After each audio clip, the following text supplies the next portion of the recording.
All new at 3, what started out with just a few houses back in 1993 has turned into this. You're looking at a 3-mile stretch of holiday light displays in every single yard. This December marks the 30th anniversary of the Lights of Lake Park. ABC Action News reporter Robert Boyd has more on the history of this magical Christmas neighborhood. Well, every night throughout the month of December, this is what Lake Park looks like. Car after car coming through to check out the amazing light displays and, even more importantly, donate to a very worthy cause. From holiday classics like Frosty and Rudolph to Florida favorites like gators and Santa on a jet ski, every front yard in Lake Park brings their own sparkle. The children squeal and they sing and they say thank you, and you go to bed feeling pretty good. Pamela Bonin has been setting up Santa's sleigh in her yard since the very beginning. Now we all have grandkids, so they can do the heavy lifting, and we get to sit on the front porch and wave to people. It all started with resident Eddie Dow and his sons back in 1993.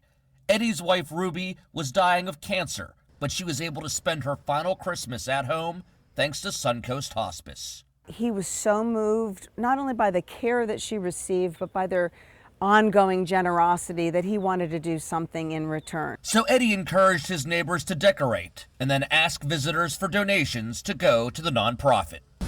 Hi, Merry Christmas. Thank you so much. Eddie died in 2007, but the lights continue to shine bright as this community has eclipsed more than $1.1 million over the past 30 years. It's incredible that we continue to have support from this neighborhood. It grows each year.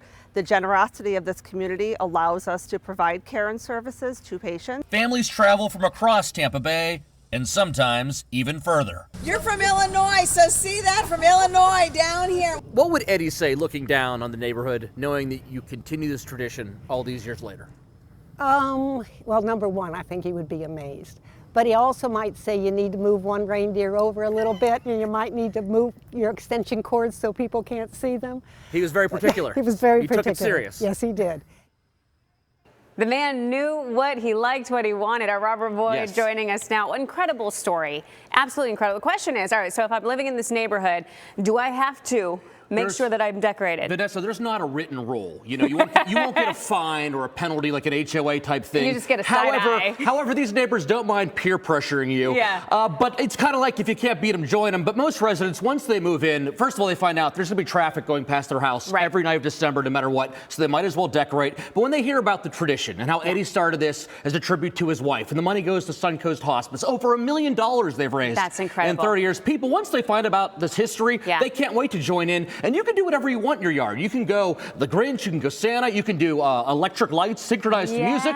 You could do the classic manger scene. You can make your own decorations. So every house is truly unique, which makes it so much fun. And you said when you drive there, it is bumper to bumper. So sit, enjoy.